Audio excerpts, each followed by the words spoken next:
सभी लोग गुरु वंदना करेंगे। गुरुर्ब्रह्मा गुरुर्विष्णु गुरुर्ब्रह्मा गुरुर्विष्णु गुरुर्देवो महेश्वरा गुरुर्देवो महेश्वरा गुरु साक्षात् परम ब्रह्मा गुरु साक्षात् परम ब्रह्म तस्मै श्री गुरुवे नमः। तस्मै श्री गुरुवे नमः।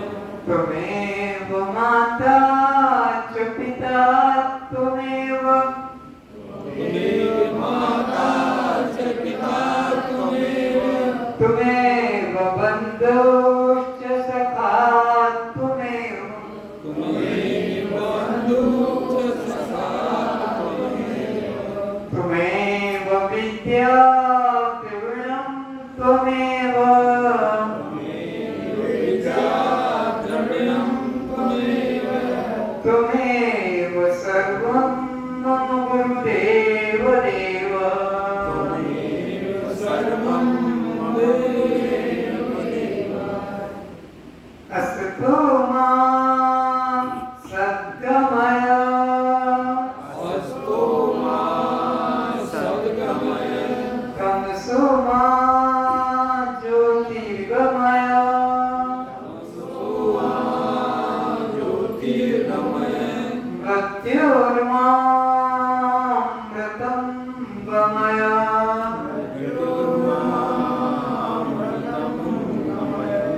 हे गुरुदेव हे गुरुदेव आप हमें परमात्मा के सत्य मार्ग पर चलाने की कृपा करें। कृपा करें। हे गुरुदेव आप हमें अज्ञान अंधकार से निकालकर ज्ञान के उज्जवल प्रकाश में लाने की कृपा करें। आप हमें मृत्यु भय से छुड़ाकर अमृतात्मा का अविनाशी आत्मा का वह मैं हूँ सोहम रूप से ज्ञान कराने की कृपा करें।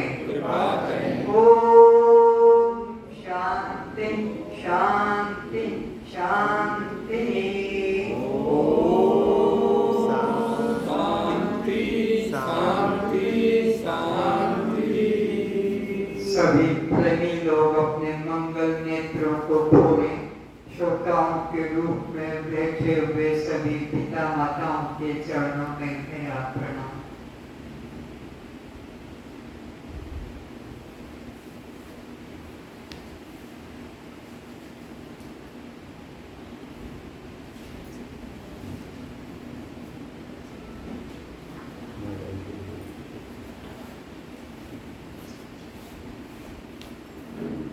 सभी को निवेदन है कि अपना मोबाइल बंद कर रखें।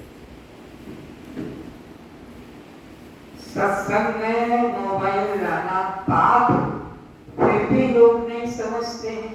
संसार और सत्य में अंतर है।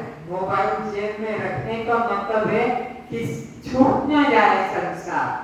मोबाइल जेब में रखने का मतलब ही है कि छूट न जाए कोई समाचार, छूट न जाए कोई हमारा संबंध, इसलिए उसको पकड़े रहते हैं। तो सत्संग में क्या मिलेगा? कुछ नहीं मिलेगा। बेकार टाइम नष्ट करते हो। ना हो तो ज्यादा अच्छा है। मेरे को इतना बोलने का जरूरत ही ना पड़े।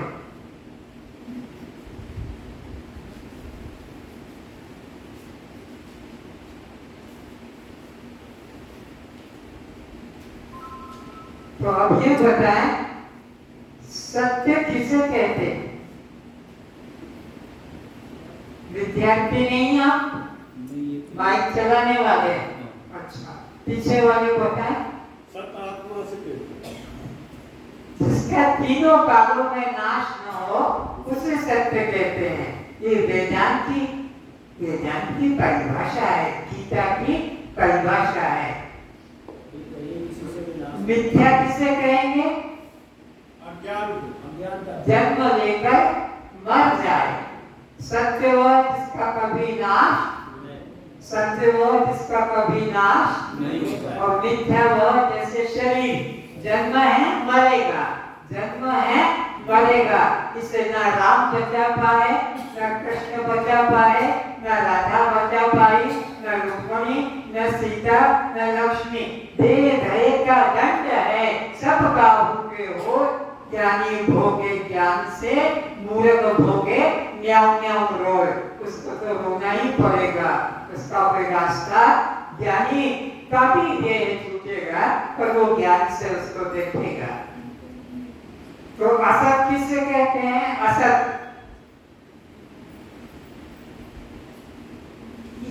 गद्दे हटाकर चेयर को आगे करवाने। लोग तो है नहीं, गद्दे बेकार बिछा रखने, पीछे चेयर वाले आगे आ जाए चेयर लेकर।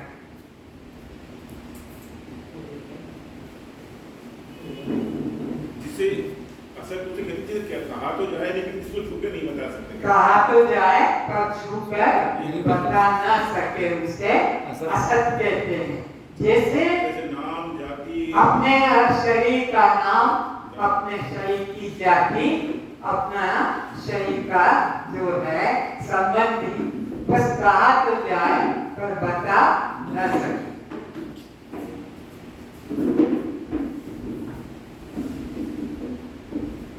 तो जब किसे कहते हैं? भाई मैं आपको आगे आगे बुला रहा हूँ, प्यार है मेरा आपसे, आप क्यों दूर दूर होते हो? आगे आगे आओ।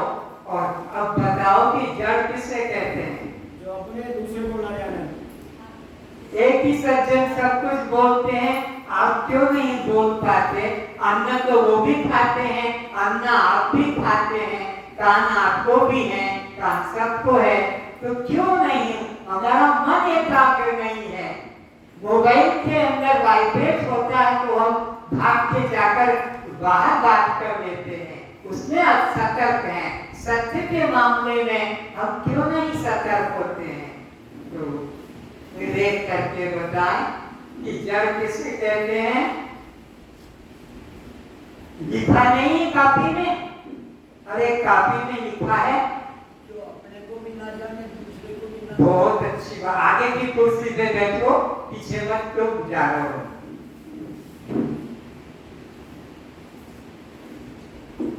तो चेतन किसे कहेंगे? उन्होंने बता दिया, जो सबको जानता है। सबको जानता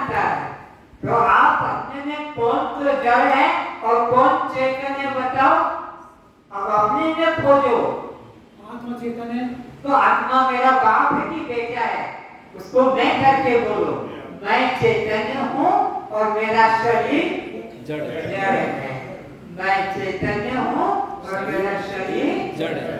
आत्मा को कभी पराया मत कहो, परमात्मा को पराया मत कहो। पराये को अपना मान लिया है, ये पराया है, ये मेरा नहीं है, ये मैं नहीं हूँ। मेरा मकान जैसे मैं मकान से अलग हूँ, मेरा देह है, मैं देह से। तो पराये को अपना मान लिया, अपने को पराया मान लिया, ये दुर्बुद्धि है। तो मैं आत्मा हूँ। तो दृष्टा किसे कहते हैं? जिसको जो सबको दाढ़ी वाले आपसे पूछ रहे हैं, दृष्टा किसे कहते हैं? दाढ़ी संभाल के रखिए, इस पर कहीं निकल ना जाए, पर दृष्टा की पहचान नहीं। माता में बताओ ताकि पुरुषों की नाक नीचे हो जाए। दृष्टा इसको सब दिखाई दे। जो दिखाई पड़े उसे दृश्य कहते हैं। देखने वाले को दृष्टा, और जो दिखाई पड़े वह दृश्य है। आप में और आपके शरीर में कौन दृष्टा है, कौन दृश्य है? शरीर दृश्य शरीर हमारा देखने वाला दृष्टा है। दृश्य है। जैसे कि गोरा है, काला है, लंबा है, छोटा है, दुर्बल है, मोटा है, स्त्री है, पुरुष है, हम क्या देखते हैं ना, तो ये दृश्य है और हम इसको देखने वाले दृष्टा है। पक्का कर लो, ये गांठ है, जड़ चेतन ग्रंथि पड़ी गई, यद्यपि नशा कठिनाई। धन्य है तुलसीदास जी ने कितना स्पष्ट कर दिया। ये जड़ है और मैं चेतन हूँ, फिर भी ऐसी गांठ लग गई कि हम इसको अलग होते में भी झूठी गांठ है, फिर भी थोड़ा नहीं पाते हैं।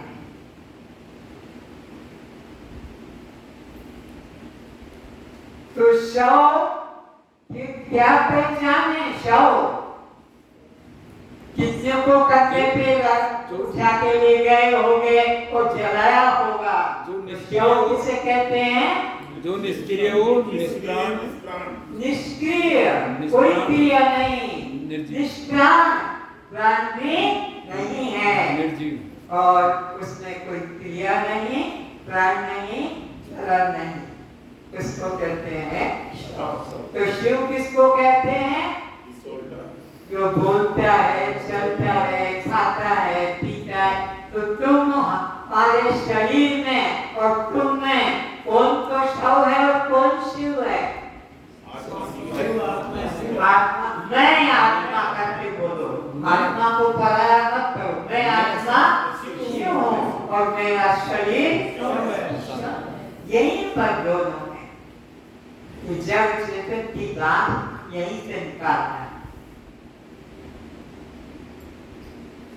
तो तुम्हारे में और आत्मा में पहचान कराओ, कौन आत्मा है, कौन अनात्मा है?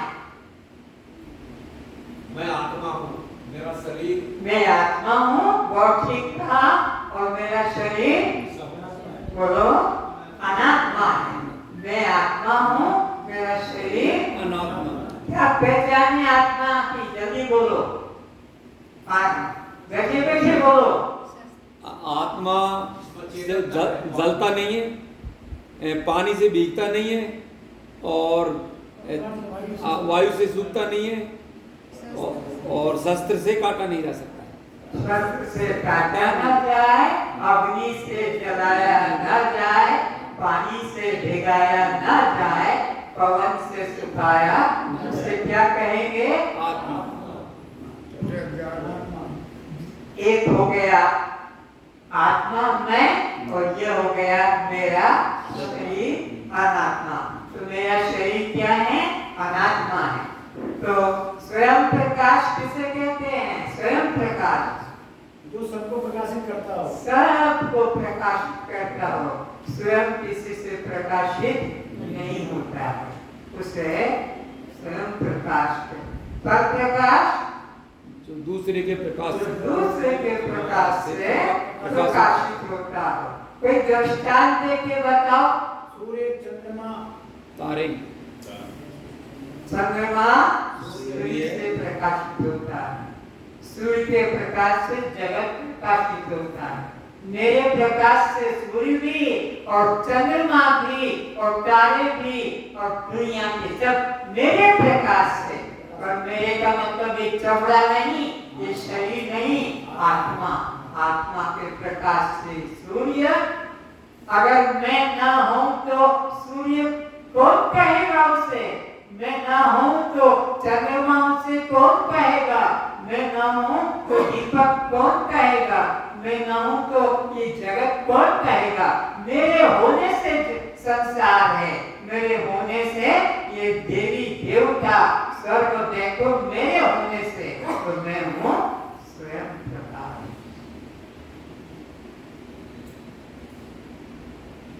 क्षेत्र किसे कहते हैं? शरीर को। शरीर को क्षेत्र क्यों कहते हैं? खेत में जो डाला जाता है वही फल देता है। गेहूं डालो, चना डालो, मक्का, ज्वार, बाजरा, नीम, अंगूर, अमरूद, जो इस शरीर में अच्छा करोगे अच्छा पैदा होगा, पुण्य मिलेगा। बुरा करोगे तो पाप मिलेगा। अच्छे से स्वर्ग मिलेगा और बुरे से नरक मिलेगा। अच्छे बुरे का तो शरीर हमारा तुम्हारा क्षेत्र कहलाता है। गीता का 13 अध्याय का 2 श्लोक में स्पष्ट किया, क्षेत्रज्ञं चापि मां विद्धि सर्व क्षेत्रेषु भारत। क्षेत्र क्षेत्रज्ञोर ज्ञानम यतत् ज्ञानम मतं मम। तो शरीर खेत है, अच्छा करो तो अच्छा मिलेगा।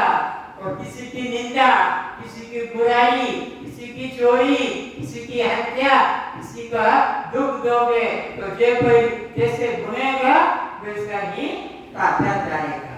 जैसा खेत में बोया जाता है वैसा काटा। सबको मालूम है ना? मालूम है कि नहीं? अपने घर में भी तो पौधे में कुछ बो देते हो, फिर वही अंकुरित होता है। कोई अन्न डाल देते हैं, गेहूं डाला तो गेहूं का निकल गया। तो कर्म करते समय सावधान रहो। कर्म करते समय सावधान रहो कि ऐसा कोई कर्म ना हो जो मुझे चुभेगा, मुझे दर्द देगा, मेरी हत्या करेगा, मुझे दुख देगा, मुझे नरक देगा। ऐसा कोई कर्म न करे।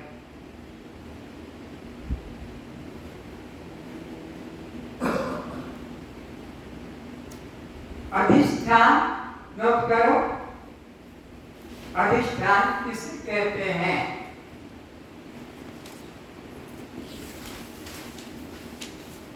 जिसके सहारे भ्रांति प्रतीत होती है उस मूल वस्तु को अधिष्ठान कहते हैं। जिसके सहारे भ्रांति प्रतीत होती है उसे अधिष्ठान कहते हैं।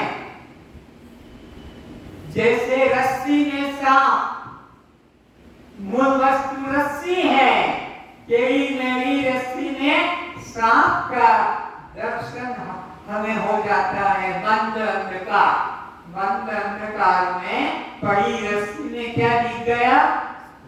बोलो। सांप। ये सांप सच्चा भी झूठा है? झूठा। सच्चा है? सांप झूठा है। सांप रस्सी सच्ची है, रस्सी है, लेकिन दिख क्या रहा है? मंद अंधकार के कारण। तो सांप सच्चा भी झूठा है? झूठा है। वो सांप का प्रकाश होते ही अरे ये तो रस्सी है। प्रकाश होने पर उसको उठा कर ऐसे फेंक भी दोगे। आज वो रस्सी कहाँ चली गई? दिल में घुस गया। अब अध्यात्म किसे कहेंगे? नोट करो।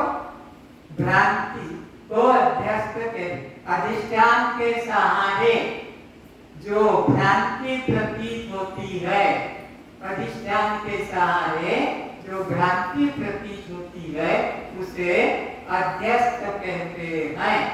भ्रांति के अधिष्ठान के सहारे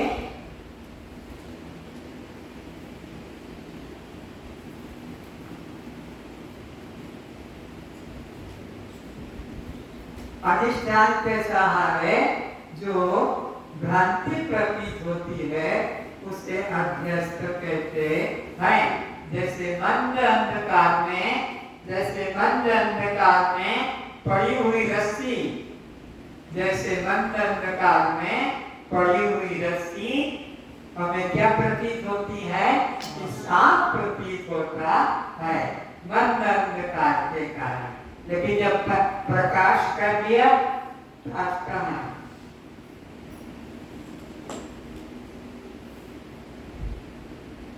अरे ये तो रस्सी का टुकड़ा है, ये तो रस्सी का टुकड़ा है। प्रकाश होने से मालूम पड़ा। अब इससे डर लगेगा, अब डर नहीं लगेगा अपने गले में डालने। तो अभी इसी तरह यह पड़ा हुआ रस्सी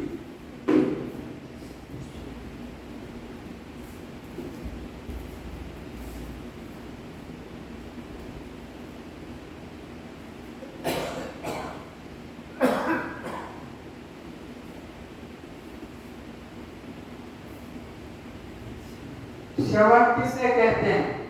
नशा लिखा चुका हूं कल।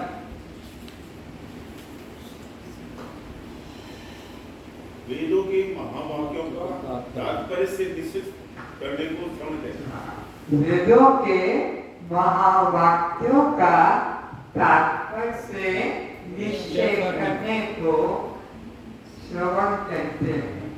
कान में सुनने का नाम श्रवण नहीं है। कहाँ गए थे? कथा सुनने गए, वो सुनना नहीं है। जिसमें हमको ब्रह्म का बोध जग जाए, परमात्मा का बोध जग जाए तो सुनो की श्रवण हुआ, और नहीं तो वैसे बहुत तो चिल्ला रहे, बहुत निकल रहे हैं, बहुत बोल रहे हैं, कुछ इसका उपयोग नहीं। वेदों के महावाक्यों का तात्पर्य से निश्चय करने को श्रवण कहते हैं। तो वेद कितने हैं? 4। नाम बोलो। ऋग्वेद, सामवेद, अथर्ववेद, यजुर्वेद। तो यजुर्वेद, अथर्ववेद, ऋग्वेद, सामवेद। तो इनमें क्या है? महावाक्य है। संतों ने अनेकों महावाक्यों में से 4 चुन लिए हैं। यजुर्वेद में से कौन सा महावाक्य चुना? अहम ब्रह्मास्मि, मैं ब्रह्म हूँ। ये शरीर में नहीं, ये जन्मने मरने वाला शरीर में मैं ब्रह्म हूँ, मैं आत्मा हूँ, मैं दृष्टा हूँ, मैं साक्षी हूँ, मैं शिव हूँ। ये विचार करना है। तो ये हुआ यजुर्वेद का महावाक्य। अथर्ववेद में से क्या निकाला? मांडव्योपनिषद का अयम आत्मा ब्रह्म, अयम आत्मा ब्रह्म। तो क्या है मास्टर जी? हाँ जी, बोलो ना फिर क्या लिखा? कैसे तुम मास्टर जी बने हो? अथर्ववेद के मांडव्योपनिषद का दूसरा मंत्र है अयम आत्मा ब्रह्म। मैं अयम आत्मा ब्रह्म, मैं ही ब्रह्म हूँ। आत्मा है, मैं ही ब्रह्म हूँ। अयम मैं खुद आत्मा ब्रह्म हूँ। आत्मा कोई अलग वस्तु नहीं है। मैं खुद आत्मा ब्रह्म हूँ। और ऋग्वेद के ऐतरेय उपनिषद के 3 अध्याय का 3रा मंत्र प्रज्ञानम ब्रह्म। ऋग्वेद ऐतरेय उपनिषद 3रा अध्याय का 3रा मंत्र है क्या? प्रज्ञानम ब्रह्म। ये साक्षी स्वरूप आत्मा ही ब्रह्म है। ये साक्षी स्वरूप आत्मा ही, ये ज्ञान रूप साक्षी आत्मा ही ब्रह्म है। ब्रह्म कोई 4 भुजा वाला स्वर्ग में अज्ञानियों के लिए है परमात्मा। तो सिया राम में सर्वज्ञानी और करम प्रणाम पानी सबके अंदर बैठा हुआ। तो फिर चौथा सामवेद के छांदोपनिषद के 6वें अध्याय के 8वें प्रपाठक में 7वां महावाक्य क्या है? तत्वमसि। तत्वमसि। तत्वमसि अर्थात जिसे तू मंदिर में ढूंढता है, जिसे तू तीर्थ में ढूंढता है, जिसे तू स्वर्ग वैकुंठ में ढूंढता है। अरे पागल, वहाँ नहीं, यहाँ है। हनुमान जी ने छाती चीर कर दिखाया अंधों को, राम उमा सब अंतर्यामी, वो तो सबके अंदर में बैठा है। तो तत्वमसि का मतलब क्या निकला? तत्त्वम् असि। तत्त्वम् वो तू है, वह तू है। तत्त्वम् असि। कौन? जिसे मंदिर में, जिसे तीर्थ में, जिसे तुम चित्र में, जिसे मूर्ति में ढूंढ रहे थे। अरे पागलो, वो तो तुम्हारे अंदर यहाँ बैठा है। उसकी शक्ति से तुम देखते हो, उसकी शक्ति से तुम सुनते हो, उसकी शक्ति से तुम बोलते हो, उसकी शक्ति से तुम सुनते हो, उसकी शक्ति से चखते हो। उसकी शक्ति न हो तो घर वाले रखेंगे तुमको? राम नाम ले जाओ, सुबह जल्दी से निकालो इसको। ये तो परमात्मा को कभी मंदिर में, तीर्थ में, सब प्राणी में देखो। हरि व्यापक सर्वत्र समाना। हरि नाम परमात्मा का, चाहे राम को, कृष्ण को, कुछ भी को, परमात्मा सिया राम में सारा जगह। तो मनन की परिभाषा देखो, परिभाषा ही तुमको आगे बढ़ाएगी, परिभाषा ही निश्चय कराएगी। अगर शब्द की परिभाषा नहीं जानोगे तो कथाएं रखने से कुछ लाभ नहीं। मनन जीव और ब्रह्म के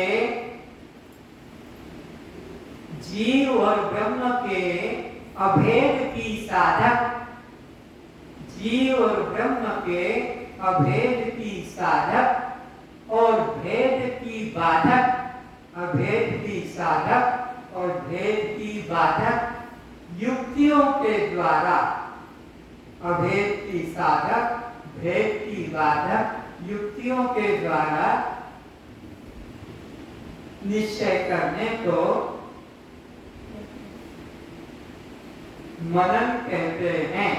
जीव और ब्रह्म के अभेद की साधक और भेद की बाधक युक्तियों के द्वारा निश्चय करने को मनन कहते हैं।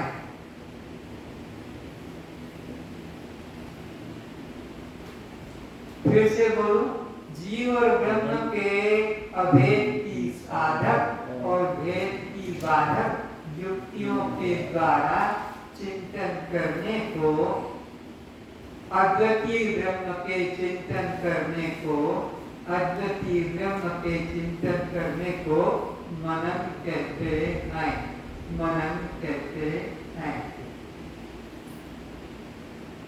अब तीसरी परिभाषा लिखो, निधिध्यासन। निधिध्यासन, ये 3 बातें, श्रवण, मनन, निधिध्यासन। सुनो, मनन करो और निश्चय करो। सुनो, फिर उसको मनन करो, फिर उसका निश्चय करो, तब कल्याण होगा। हम सुनने मात्र से कल्याण नहीं होगा। तो निधिध्यासन,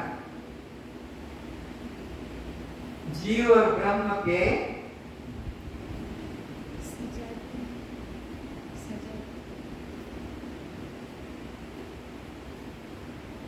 विरोधी अंश का त्याग करके, विरोधी अंश का त्याग करके अविरोधी अंश को ग्रहण करने को निधिध्यासन कहते हैं। जीव और ब्रह्म में जो विरोधी अंश है उसको त्याग करके जो अविरोधी अंश है उसको ग्रहण करने को निधिध्यासन कहते हैं। जीव ब्रह्म के विरोधी अंश का त्याग करके अविरोधी अंश को ग्रहण करने को निधिध्यासन कहते हैं।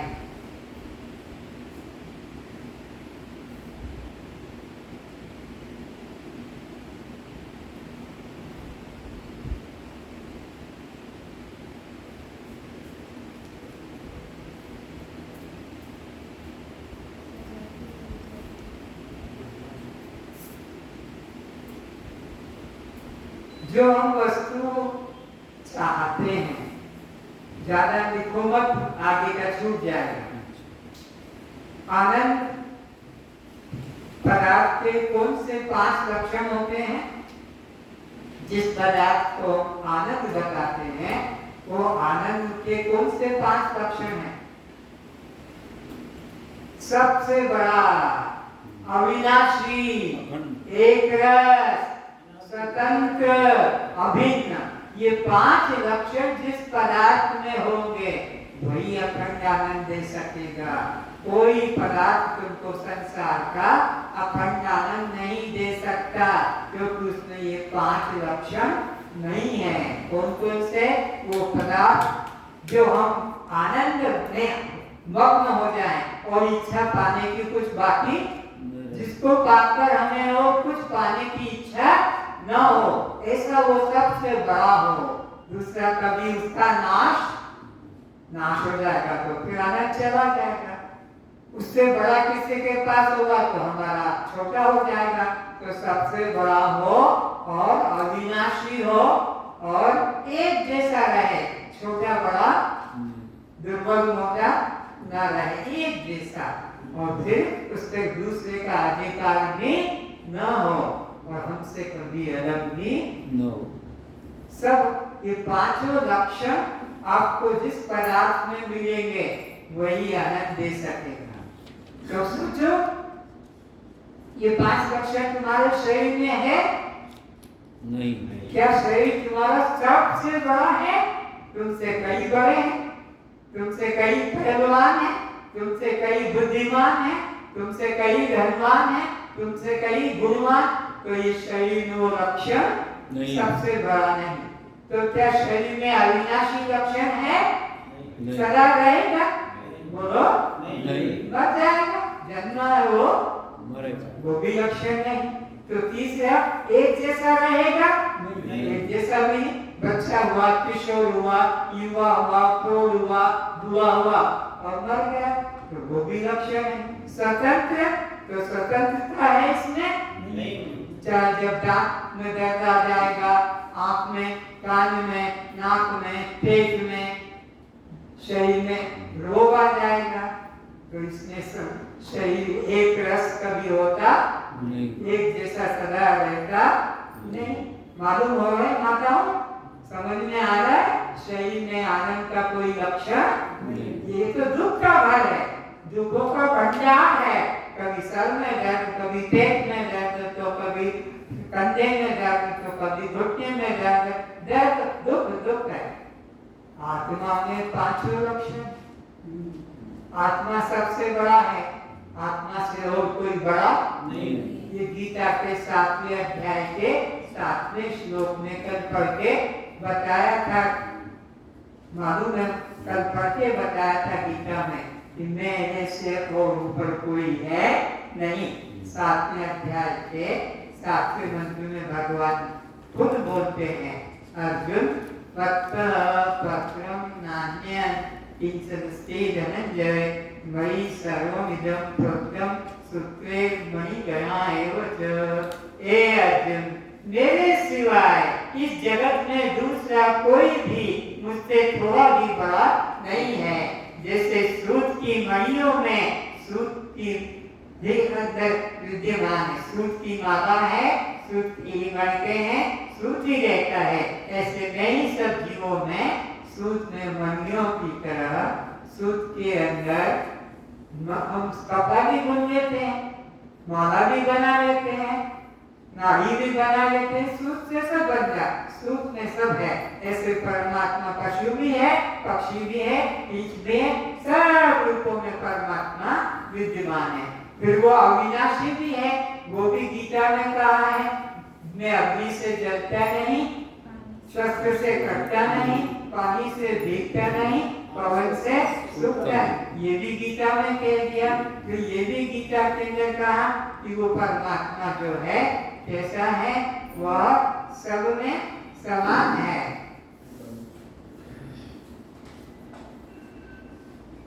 अहम आत्मा गुणाकेश सर्वभूतानि स्थितः अहम आदिश्य मध्यम च भूतानामन्तेषु। मैं सबके प्रारंभ में भी हूँ, सबके मध्य में भी हूँ और सबके अंत में एक रस हूँ। मेरे में बचपन का, किशोर का, बुढ़ापे का शरीर में फर्क है। बचपन का शरीर अलग है, युवा का शरीर अलग है, वृद्ध का शरीर अलग है, पर आत्मा तो सब में, चाहे वो बच्चा हो, किशोर हो कि वृद्ध हो, तो सब में एक है।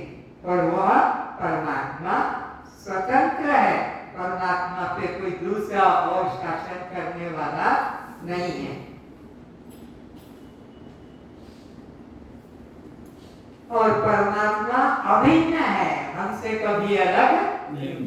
पत्नी अलग हो जाती है, पति अलग हो जाता है, बेटा अलग हो जाता है, बाप अलग हो जाता है, मकान से शरीर अलग हो जाता है, लेकिन आत्मा कभी तुमसे अलग नहीं होती। आत्मा सदा, चाहे गरीब हो, अमीर हो, सुखी हो, दुखी हो, पापी हो, पुण्यात्मा हो, स्त्री पुरुष नारी नपुंसक कोई भी हो, परमात्मा किसी से अलग नहीं। परमात्मा कभी किसी से दूर जाता है।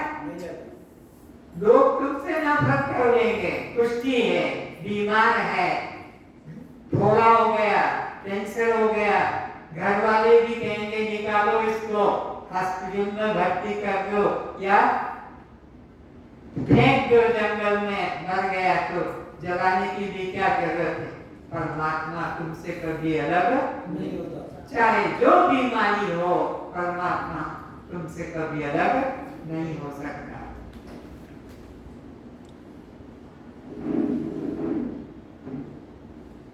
शबरी ने शादी क्यों नहीं की थी, कोई बताए? शबरी कुमारी क्यों रह गई? क्या उसके लिए कोई लड़का पृथ्वी पर नहीं था? जानवरों उसकी जो शादी होने वाली थी वो मांसाहारी थे। जिसके साथ शादी हो रही थी वो लड़के वाले मांस भोजन का आग्रह कर रहे थे कि हमारे बारातियों का अच्छा सत्कार करना।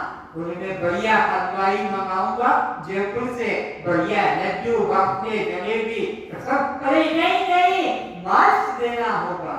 बोले तो फिर हम तो मांस तो नहीं खाते हैं, तो फिर हम तुम्हारी लड़की को अपनी बहू बनाने को तैयार, हम तो तभी बनाएंगे जब वो पका कर खिलाए। हमारी बहू अगर पकाएगी नहीं, खाएगी नहीं, तो हमें क्या खिलाएगी? तो शबरी ने जब ये बात सुना कि कल मेरे साथ जिसकी शादी होगी वो सब मांसाहारी लोग आएंगे, तो वो रात को ही घर छोड़ के भाग गई। 7 दिन तक जंगलों में से भटकती भटकती भटकती और ऋषियों के आश्रम में जाकर आश्रय पाए। तो मांसाहारी व्यक्ति को फिर क्या होगा? जैसा खाओगे अन्न वैसा बनेगा मन, जैसा पियोगे पानी वैसी होगी वाणी। तो पानी भी शुद्ध हो, नहीं तो शराब है, भांग है, गांजा है, तो उससे उनकी वाणी आवाज में बदल जाती है। सादा जल आहार करो तो वाणी भी वैसी होती है। नानक देव जी जब यात्रा पे गए थे तो एक गांव में विश्राम कर रहे थे। तो वहां बड़े बड़े आप जैसे धनी मानी लोग भी थे, तो दर्शन करने आए।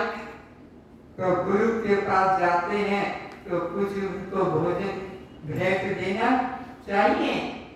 तो नानक देव जी के वहां गांव के मजदूर लोग भी थे, सेवक लोग, उन्होंने सेवा की। तो नानक देव जी ने उन गरीबों की जो रोटी की, बाजरे की, ज्वार की, वो खाई, और वो जो घनी मानी हलवा, पूरी, गुलाब जामुन, लड्डू, बाफला, उसको नहीं खाया।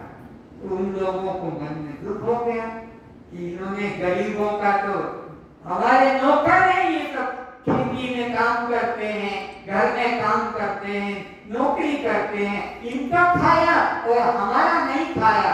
तो कहा महाराज आपने ये अच्छा काम नहीं किया, आपने हमारी बेइज्जती कर दी। कैसे बेइज्जती कर दी? आपने ये इन मजदूरों का भोजन किया, लिया और हमारा नहीं। तो उन्होंने उस मजदूर के भोजन में से उठाकर और नीचों के दिखाया, तो दूध की धार, दूध, और उस धनियों के हलवा पूरी को निचोया, तो रक्त की धार। ये धनी कैसे बनते हैं? गरीबों का शोषण करके, बेचना आकृति करके, नंबर 2 का धंधा करके, मिलावट करके, सर्कस की चोरी करके, वकीलों को घूस देकर, इस तरह से सारा जीवन इनका उसी तरह। कभी तो करोड़ों की बिल्डिंग बनती है, कभी तो गाड़ियां, कारें उनके घरों पे खड़ी होती हैं। इसलिए जो दया भाव मन में होता है दूसरों के लिए, उसके अंत में वह परमात्मा छुपा होता है।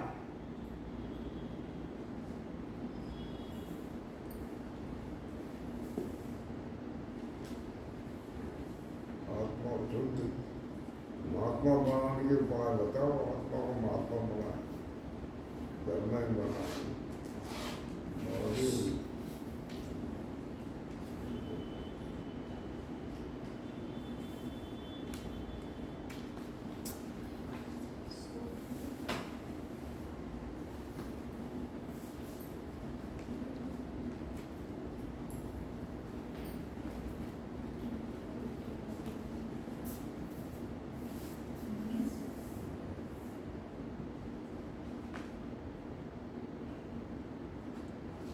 बहुत धन संग्रह किया है,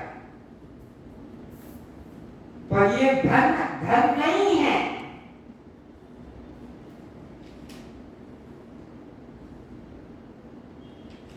ये 2000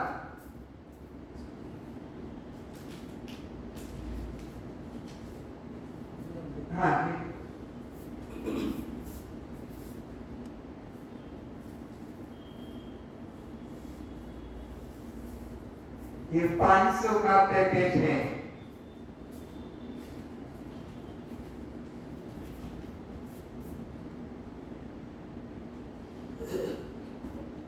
ये 2,000 का है, ये 100 रुपए का है, ये 50 रुपए का पैकेट है, ये 20 रुपए का पैकेट है। सब बैंक के पैकेट। ये 10 का है, ये 5 का। पर ये धन धन नहीं है। धन वही है जब किसी के उपयोग में आता है, किसी गरीब के, भूखे के, नंगे के, बीमार के, किसी के उपयोग में आए तो ये धन है, नहीं तो फिर ये कागज के बने। देख रहे हो क्या फर्क है इनमें? इसमें क्या छापे का ही तो फर्क है। इसमें छाप लगी है, इन पे छाप नहीं लगी है, इसलिए इसको तुम नोट कहते हो, इस पे कागज। लेकिन ये नोट कब नोट है, ये धन कब धन है? जब किसी दीन दुखी के उपयोग में, दूसरों के सहारा बने, दूसरों के कल्याण में सहारा बने, तो ये धन है। नहीं तो ये कागज के टुकड़े हैं, इसका क्या होगा? रखो बैंक में, रखो गड्ढे में खोद के, रखो अकेची में, सब दिखावा बात है। इसलिए धन का उपयोग कब है? धन तभी धन है, धन वही धन है जो किसी दीन दुखी गरीब मुसीबत के मारे के काम में लगा सको तो धन है, नहीं तो वो पत्थर मात्र है।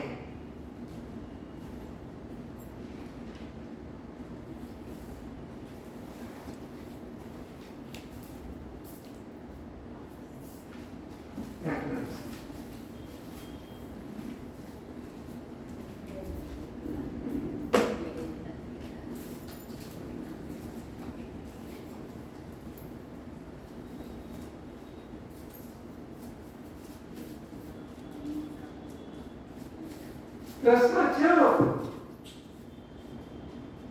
जब हमारे शरीर के प्राण निकलेंगे तो हमारे नाम का जो बैंक में खाता खोल के रखा है या घर में गड्ढा खोद के और मटके में रखा है, क्या होगा उसका? सर्वणे हो सर्वणे।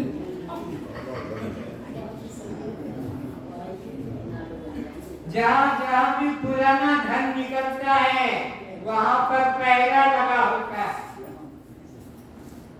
क्या बनेंगे? बोलो। तो अब क्या स्वर्ग बनने की इरादा है? नहीं। छोड़ो उसको, निकाल दो लोक कल्याण के लिए, देश के कल्याण के लिए निकाल दो, अपने देश के उद्धार के लिए। इसको कम से कम छुपा कर रखने का क्या लाभ? नहीं तो मार कर क्या भोगना पड़ेगा सर। तो ये अच्छी योनी है। फिर वो पीछे जाओगे झंडे से, गोली से, कहीं भी पिछले जाओ। सिकंदर जब मारकर गया तो दोनों हाथ उसने खाली क्यों दिखाए? इसलिए कुछ भी निकले नहीं जा रहा। दुनिया वाले भी जान रहे कि सिकंदर ने कितना धन, कितना राज्य, कितना जमीन पाया, पर जब गया तो दोनों हाथ खाली थे। तुम बांध के ले जाओगे? नहीं। अरे मुट्ठी बांधी आया है तो हाथ पसारे जाएगा।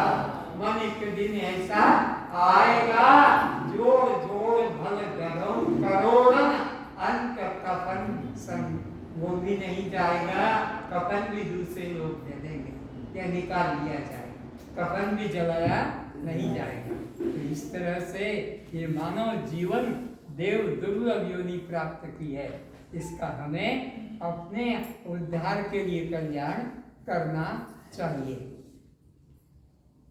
सुनाई तो पड़ रहा है? माइक का आवाज तो आपको मिल रहा है, तो ठीक है। आज का विषय महत्वपूर्ण, बहुत महत्वपूर्ण विषय होगा। स्नान रहस्य, उपवास रहस्य, श्राद्ध रहस्य, यज्ञ रहस्य, गुरु तत्व क्या है, आज समझ में आएगा कि गुरु किसे कहते हैं और मुक्ति यानी कल्याण कैसे हो सकेगा। देखो ये कोई ठोकर लगेगी, गिर जाएंगे, कोई उनको हाथ संभाल पकड़ के निकाल दे बाहर, ये जो जा रहे हैं हाथ पकड़ के निकाल दो बाहर।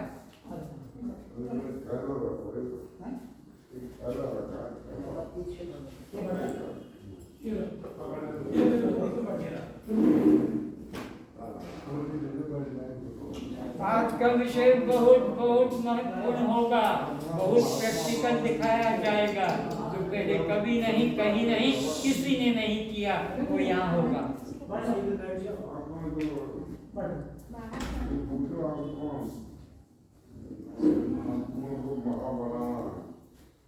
कोई गैस लाइट नहीं है? चला रहे हैं, जनरेटर चला रहे हैं। अच्छा।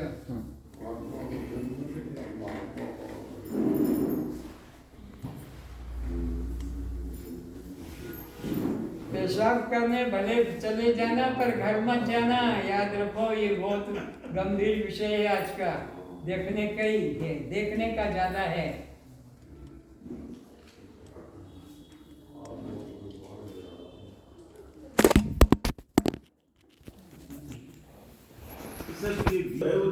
प्रकाश है, पर प्रकाश है, दीपक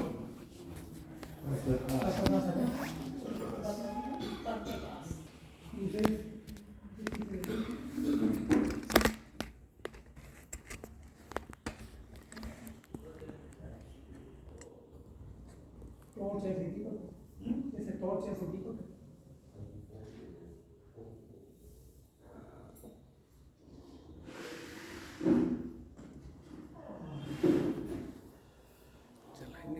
चला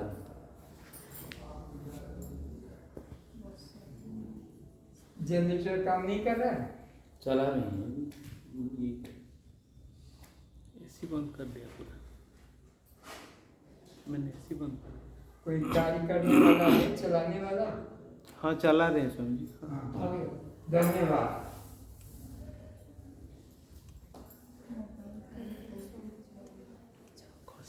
को करी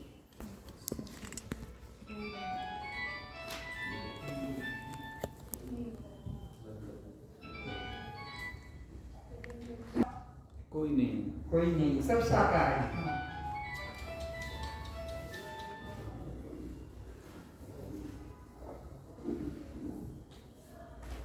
जिन्होंने अपने शत्रु भाव से मुक्ति ले ली है वे हाथ उठाएं। धन्यवाद उनको जिन्होंने शत्रु भाव से अपने को मुक्त कर लिया है।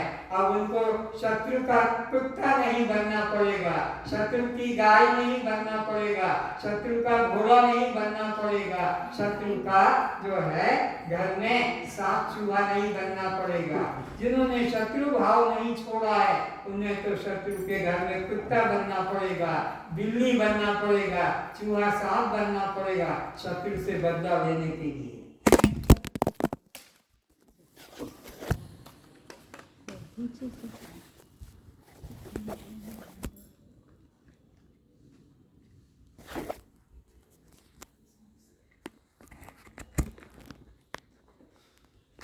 आत्महत्या किसे कहते हैं? ये तो बहुत सरल बात है। आत्महत्या किसे कहते हैं? जो स्वयं को शरीर मानता है। सुभाष कहते हैं कि जो शरीर को मैं करके जानता है कि मैं अग्रवाल हूँ, मैं मारवाड़ी हूँ, मैं पंजाबी हूँ, मैं सिंधी हूँ, उड़िया बंगाली हूँ इत्यादि।